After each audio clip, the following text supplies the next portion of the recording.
এখন একটি যন্ত্র দেখাচ্ছি। যন্ত্রটা অত্যন্ত গুরুত্বপূর্ণ। যন্ত্রটা এই বক্সের ভিতরে আছে। আমরা বক্সটা ওপেন করছি। আমি বক্সটা এখন ওপেন করছি। বক্সটা এই যে ভিতরে যন্ত্রটার নাম স্টেথোস্কোপ। এটি ডাক্তারদের অত্যন্ত প্রয়োজনীয় যন্ত্র। ডাক্তাররা এই যন্ত্র দিয়ে শরীরের অভ্যন্তরের হৃৎপিণ্ড এবং ফুসফুস পরীক্ষা করেন এবং এই হৃৎপিণ্ড ফুসফুসের ত্রুটি ডাক্তাররা লক্ষ্য করেন এই যন্ত্র দিয়ে। সব শরীরের অভ্যন্তরের যে শব্দ, বিকৃত শব্দগুলো এটা শোনা যায়, অত্যন্ত জোরালোভাবে শোনা যায়।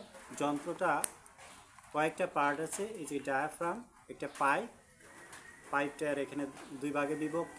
আবার এটা ধাতব পাইপ আছে।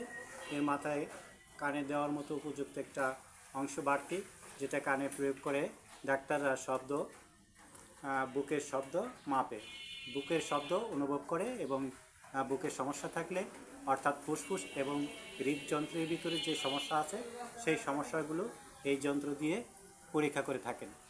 তাহলে যন্ত্রটা অত্যন্ত গুরুত্বপূর্ণ। যন্ত্রটা সম্পর্কে সকলের একটি ধারণা থাকা দরকার এবং প্রত্যেক রুগীর, সচেতন রুগী এবং গার্জেনদের প্রত্যেকের বাসায় এই ধরনের একটা যন্ত্র থাকা উচিত, যাতে করে তারা প্রয়োজনীয় মুহূর্তে কারো অসুস্থতা অনুভব করলে সেক্ষেত্রে তারা এই যন্ত্রটা ব্যবহার করে তাদের শরীরের অভ্যন্তরের অবস্থা বুঝতে পারে। যেমন সর্দি কাশি হলে ভিতরের শরীরের ফুসফুসের অবস্থা জানা খুবই জরুরি হয়ে পড়ে এবং হার্টের রোগীদের হার্টের অবস্থা, হার্টবিট কীরকম সেটা জানার জন্য ব্যবহার করা যেতে পারে। আবার পালস জানার জন্য এই যন্ত্রটা ব্যবহার করা যেতে পারে। তাহলে যন্ত্রটা আবিষ্কার করছে 1800, বিজ্ঞানীরা যন্ত্রটা আবিষ্কার করেছে। আবিষ্কারকের নাম হলো রেনে লিনাক, সংক্ষিপ্ত নাম। বড় নামটা অত্যন্ত জটিল, সেই জন্য এই মুহূর্তে বললাম না।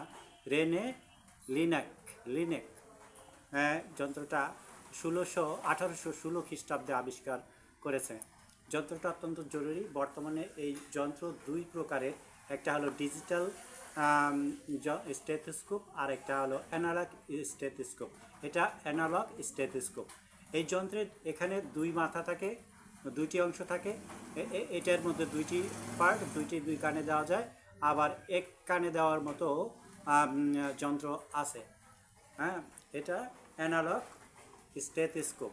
অত্যন্ত জরুরি যন্ত্র, অত্যন্ত কার্যকরী এবং দেহের অভ্যন্তরীণ শব্দ সুচারুভাবে, সুন্দরভাবে নির্ণয় করা সম্ভব হয়।